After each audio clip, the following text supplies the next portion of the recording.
เนาะเรียบร้อยเนาะทางน้องอ่อนช่วงนี้ไปหายังสารเวียกช่วงนี้ล่ะหาอยู่หากินคือเก่าบ่เจ้าโดยวันนี้ปลูกมันอ๋อปลูกมันโดยอยู่ไสน่ะบนติดน้องเฮาบ้านเฮายังบ่ทันได้ทาแล้วบ่บ้านประตูยังอีกล้านหนึงบ่เนาะยังอืมแห้งแล้วนี่น่ะ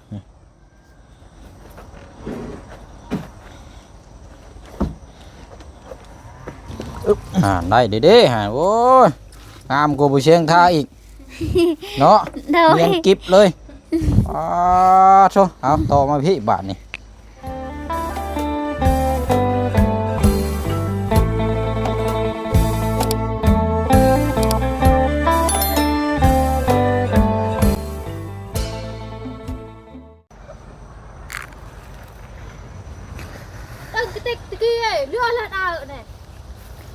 เอาเนาะ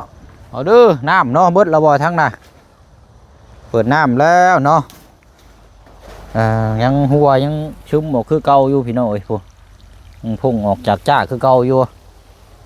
ทางน้องอ่อนกะเนาะ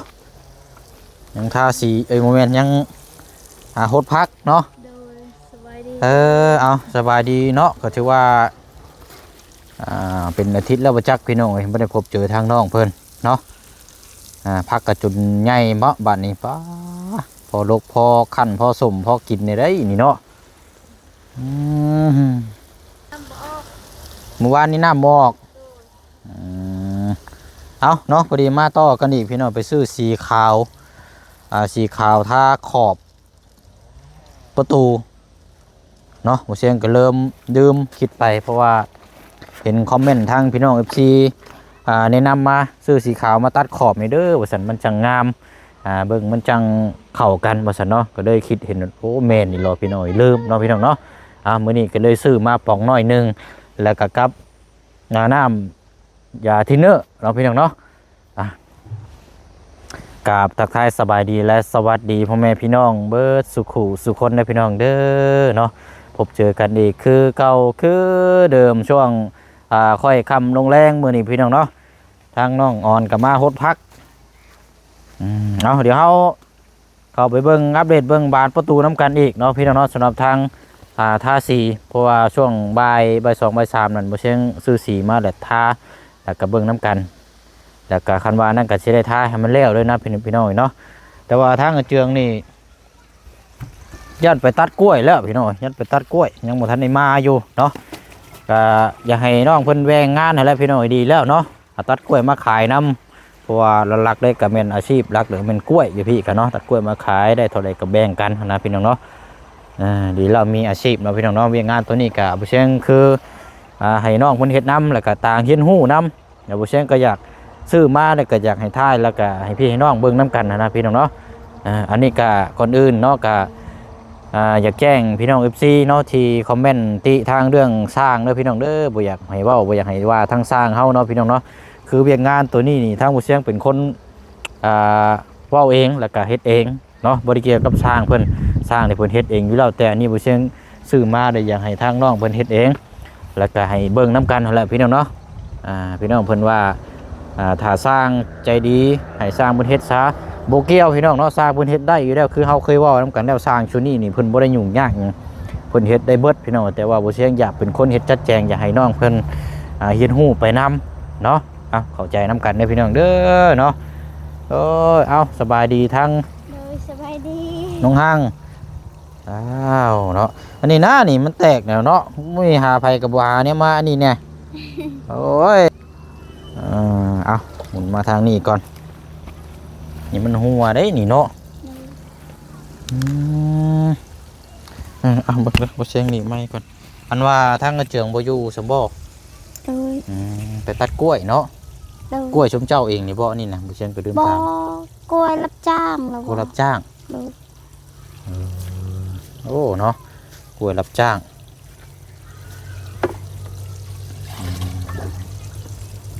นี่แหละเนาะเราก็เดินหน้าเดินหลังไปหน่อยมื้ออื่นพุ่นละทางสร้างเฮามาเนาะติดบานประตูไปหน่อยตามที่แจ้งมา หนึ่งแล้วบ่เข้า ยัง เรียบร้อยแล้ว เฮา ยังอยู่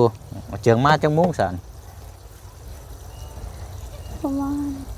4 โมง 5 โมง 6 โมง ตัวนี้หากก็4 โมงครึ่งเนาะประมาณ5 โมงปลายนี่แหละเนาะ โดย รับจ้างตัดกล้วยคนในบ้านนี่บ่น้อง โดยคนในบ้าน ผู้เชี่ยงก็หากนมาแต่บ้านน้องปูนา โดย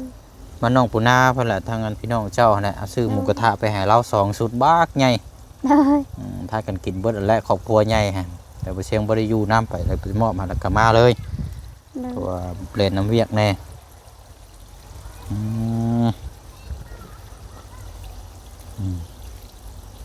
อะไรบัดมือขึ้นเฮือนซานกับหาเพิ่นในตลาดเด้อมาฮอดมาเบิ่งน้ำกันนั่นแหละเนาะ โดย เป็นพี่น้องกันเนาะเรียบร้อยเนาะทางน้องอ่อนช่วงนี้ไปหายังซานเวียกช่วงนี้ล่ะหาอยู่หากินคือเก่าบ่เจ้า โดยวันนี้ปลูกมัน อ๋อปลูกมัน โดย ปลูกมันอยู่ไสน่ะ บนติดน้องเฮาน้องสอน ดุมพุ่นบ่ โดย อันว่ามองกระตุกมันบ่ โดย เอาซอยเขาเจ้าบ่ ปลูกมันเฮาเอง เอามันเจ้าเองบ่ โดย อ๋อ แล้ววันนี้ แต่เมื่อวานนี้ โดย อืม 5 มื้อ ปลูกอันนี้ก็แม่นเนาะปลูกออกไวเลยทั้งนี้กะแป๊บเดียวน่ะโอ้ก็ดีนี่ตรงน้ำเต็มแล้วใส่ตัวนี้ไว้เนาะ โดย บ้านเขายังบ่ทันในท่าแล้วบ่บ้านประตูยังอีกล้านหนึ่งบ่เนาะ ยัง เราเช่นอย่างให้ท่าก็คือมือสร้างมาเพิ่นให้เพิ่นติดตั้งเลยนะ โดย อันนี้คือบุเชียงอยากท่าเองอยากท่าเองเฮ็ดเองเลยนะพี่น้องเอ้ยให้จริงเฮาท่าสร้างก็ได้อยู่แต่ว่าเฮาใจฮอดเองนั่นแหละเนาะเอาง่ายๆซะเอายังให้พี่ให้น้องเบิ่งน้ำกัน เข้ามามันบ่มีแนวเฮ็ดแนวเบิ่งมันก็บ่คักบันไดได้พี่น้อยเนาะนี่ก็วันที่25เนาะ25ธันวาเลยอีก5-6-7 มื้อพี่น้องก็สิสิ้นปีแล้วเนาะ ใจลูกหมู แค่เดียวบัวหายางนะมาจอดล่ะจูดยางให้หยาบใช่ข้างในนะปรับใส่ติดแล้วนะ หมดไว้ เอาเปิดใส่ของเราเนี่ย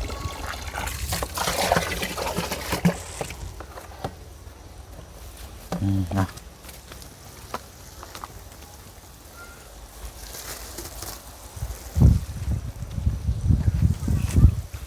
เฮ้อ โอ้งามเทพบัวนะเนาะโอ้งามไม่แห้งผักบัวนะปลูกละลายเด้อปลูกผักบัวงามนะปลูกเต็มเบิดปลูก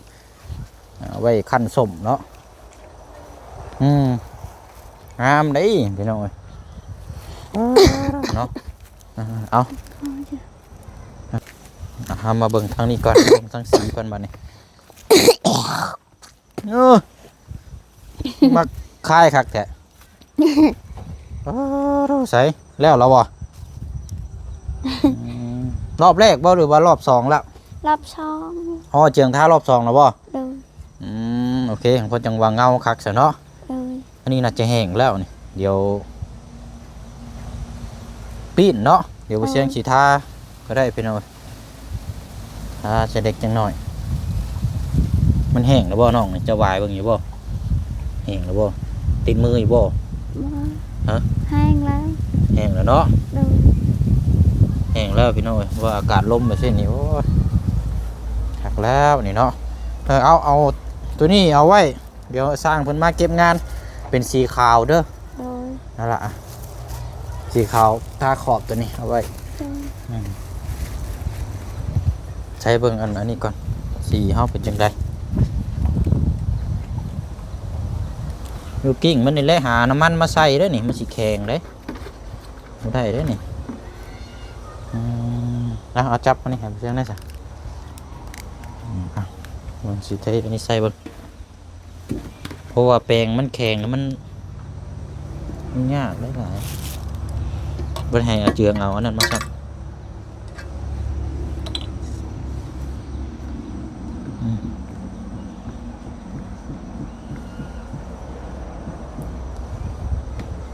เคเอาลืมตัวนี้เลยทั้งคิวทั้งหอมเลยนี่คักปัญญังอันนี้ โอ้ก็แห้งแล้วนี่นะ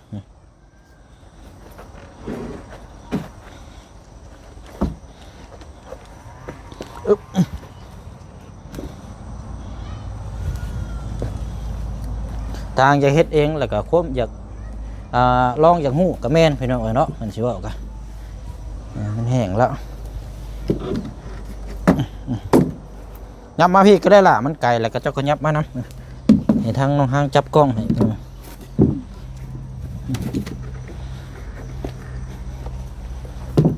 เนี่ยอื่นสร้างเพิ่นก็สิได้มาดำเนินการติดเลยมันแห้งเขาก็สิได้เบิ่งน้ำกันมื้ออื่นก็สิได้ว่าโอ้งามสิว่าได้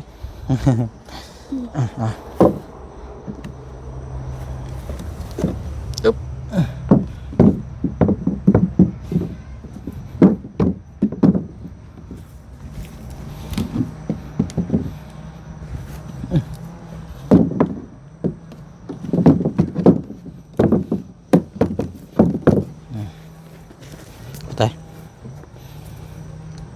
บ่ายกินนี่บัดติดนี่ครับ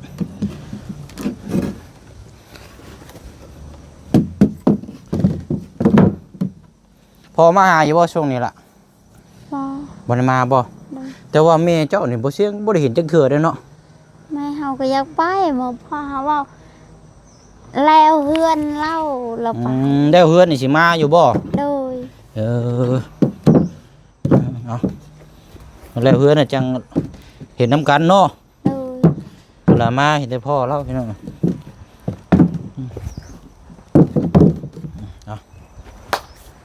โอเคบาทนี่ทาบ่เจ้ากล้าทาได้อยู่บ่ฮะล้างได้บ่เอ้ยเอานี่เด้นี่เบิ่งของเสียงสิบ่จำนี้นี่กิ้งไปแล้วนี่เด้นี่ยากดอกทาสีดิน้องอ่อนเคยทาอยู่ปะเนี่ยฮะบ่เคยเนาะ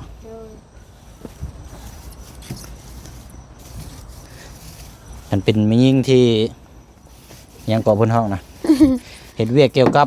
อันนี้ได้บ่นี่ว่าคักได้นี่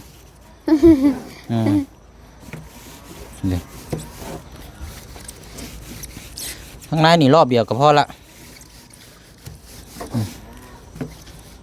นี่เดี๋ยวพี่น้อง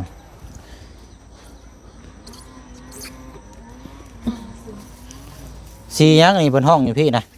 น้องห้างโอ้โหจักสียังน้องอ่อนได้หูอยู่บ่ฮะสียังจักสียังเฮ้ยเนาะฮะโมเมนต์สี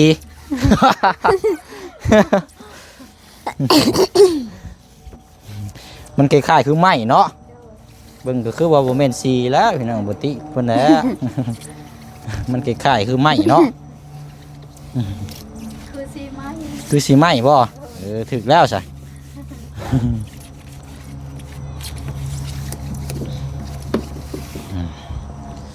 เดี๋ยวสิให้น้องห้างทาเบิ่งก่อนนี่เด้อนี่จุ่มไปนี่สิให้ทาบุตรสุคนนี่รอเบิ่งเบิดนี่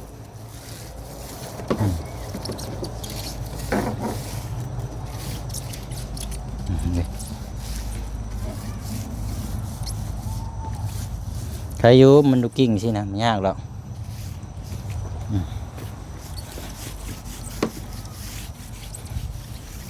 โอ้หอมแท้เนาะโดยบ่ฉันทางน้องทางเด้เงาเด้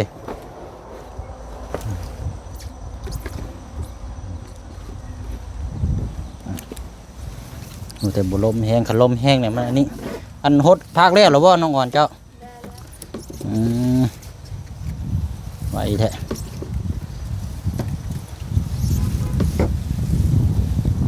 บ้านนี้จบแล้วบ้านนี้ตัวนี้นี่มีแต่รอให้มันแห้งบืนสร้างกันมาติดตั้งเลยมันจะโบเมนคล้ายๆสีอันนี้มันสีคือสีไหม้เด้แต่สีอื่นน่ะมันสีหงสีงามนิดนึงมาน้องฮังเด้อเอาจุ่มเลยครับค่อยๆเฮ็ดสวัสดเอาพาไปรถละครั้งแรกใช่ไหมจักอันนี้บ่ครั้งแรกในชีวิตบ่เอาอันนี้เอาจุ่มเบิดคือไปเชียงทายขึ้นเลยในร่องในร้อยมันน่ะจุ่มยิกกับไปรถ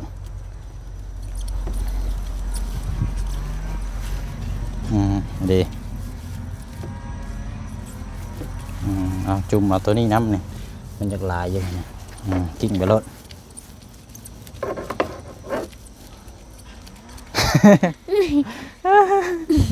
โอ้คือ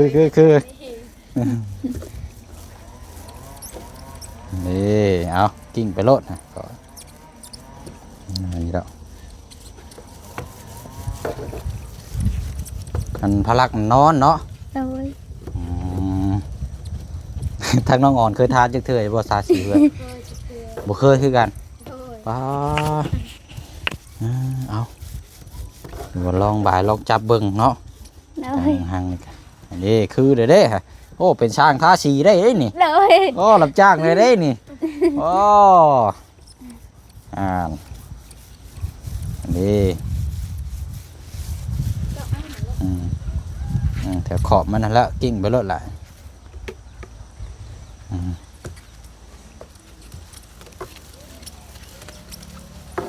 ซอยกันเพราะว่าจากท่าก่อนก็คือทั้งเทื่อสร้างบืนมานี่เพิ่นติดตัวนี้เลยเพราะว่าติดแล้วมาท่าที่หลังยังมันยากนะยังมันยากเพราะว่ายันกายมันออกมันไหลปีนโอ้ยพี่น้อง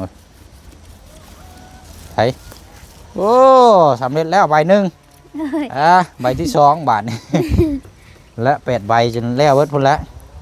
มันแต่อย่าไปเตะกระปองได้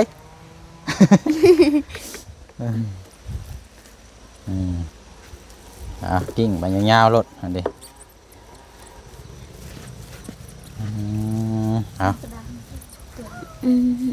หอมอยู่บ่หอมโอ้ยคนตรงกันตรงกิโลแล้วนี่น้อง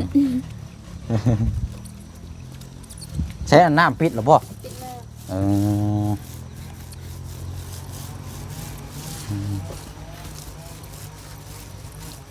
ทางน้องอ่อนกับคันว่า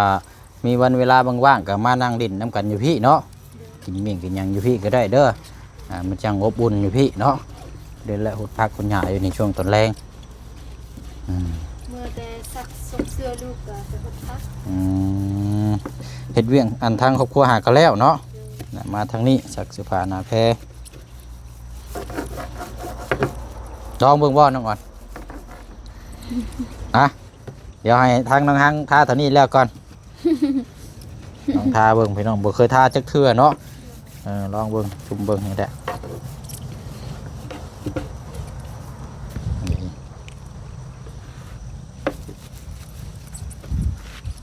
เดี๋ยวมื้ออื่นสิให้ทางเจืองไล่ทางลูกติ่งลงไปเบิดเลยพี่น้อง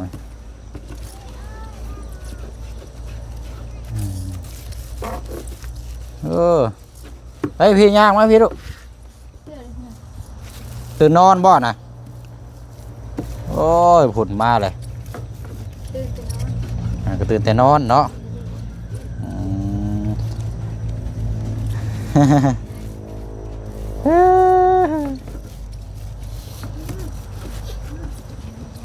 ได้เด้ฮะโอ้ยงามกว่าผู้เชียงท่าอีกเนาะเรียนกิบเลยโชว์เอาต่อมาพี่บาทนี่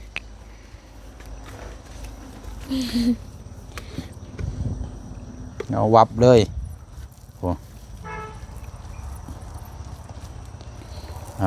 พี่น้องผู้หญิงผู้ชายก็เห็นหูได้เบิดขอแต่เฮาเปิดโอกาสให้ตัวเอง เฮ็ดหยังก็ไล่เบิดพี่น้องบางคนนี่มีแต่ย่านบ่เคยเฮ็ดย่านเอาคำย่านนี่มาก่อนสุดท้ายแต่บ่ได้เฮ็ดซับ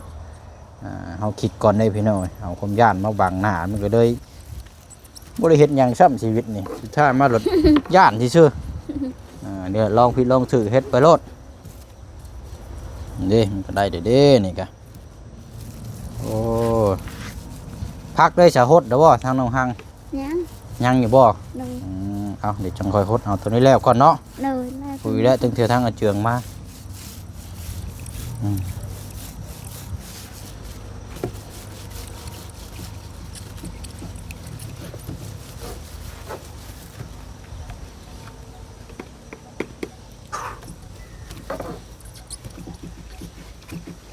โอ้เอาหักแล้วกินหอมดีพี่น้องเอ้ย ได้ยังกินข้าวแรง กินเอามาให้กินหน่อไม้ ดู ไข่เบิดและบ่ ยัง คือว่าได้ ให้ลูก กินแต่ไข่อะไรกันนั่นคืออันแน่เนาะเอาไว้ให้ลูกพี่น้องเอ้ยเข่าก็ยังอยู่ละว่า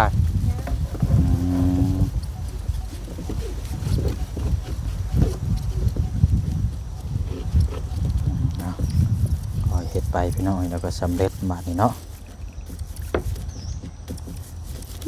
นี่น้องหางคุมด้วยได้บาทนี่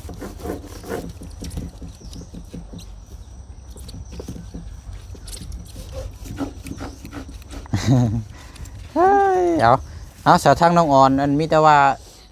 ตัวที่เรียกว่านี่ลองทาเบิ่งบ่ พ่อยังคือได้เอา ว่าสามีแต่ว่าเมื่อเฮือนก็ได้แล้วล่ะเด้อเดี๋ยวคันว่ามีเวลาเดี๋ยวไปเช็งสิเมื่อเยี่ยมยามอีกทีหนึ่งเด้อเอาอะไรพี่น้องเอ้ยเดี๋ยวมาเบิ่งทางน้องหางนี่ก่อนคักเนาะ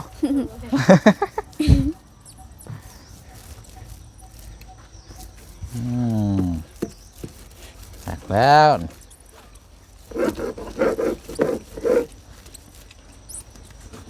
มาบเลยสิแล้วแหละอีกบอกกี่ใบตาพี่น้องถึงเกลือมัน ว้าวเรียบร้อย เรามัน มือมาแล้วบาทนี่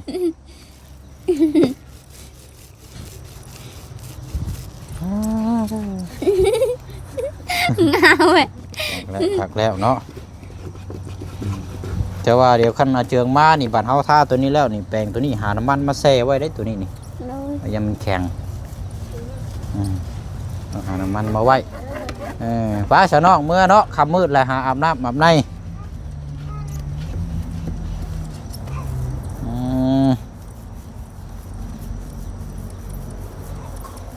ครั้งแรกวันนี้ไล่แล้วพี่น้องนี่ค่ะโอเคแล้วเดี๋ยว4 บาน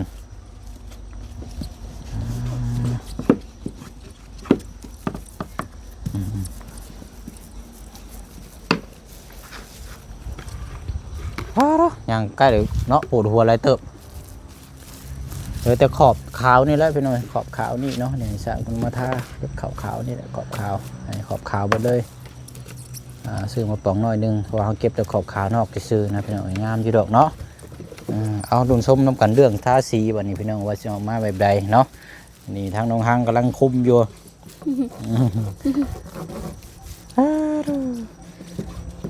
สาวพี่น้องแล้วเดี๋ยวจังมาต่อจังมาเบิ่งน้ำกันอีกเนาะเดี๋ยวคลิปนี้จังว่าจังคุยน้ำกันเบื้องก่อนทั้งเธออาเจืองมาแต่ก็จะได้ถามทั้งน้องเพิ่นเพิ่มเติมน้ำกันอีกเนาะพี่น้องเนาะเดี๋ยวคลิปนี้ลาพี่ลาน้องไปก่อนพบเจอกันในคลิปหน้าเนาะพี่น้องเนาะอันนี้ก็เดี๋ยวสีเบิ้งทางน้องเพิ่นเสียงกะสิทาซอยน้องเพิ่นให้มันแล้วบนทั่วเนาะจังว่าจังคุยน้ำกันเนาะบ๊ายบายเด้อพี่น้องเด้อเนาะสบายดี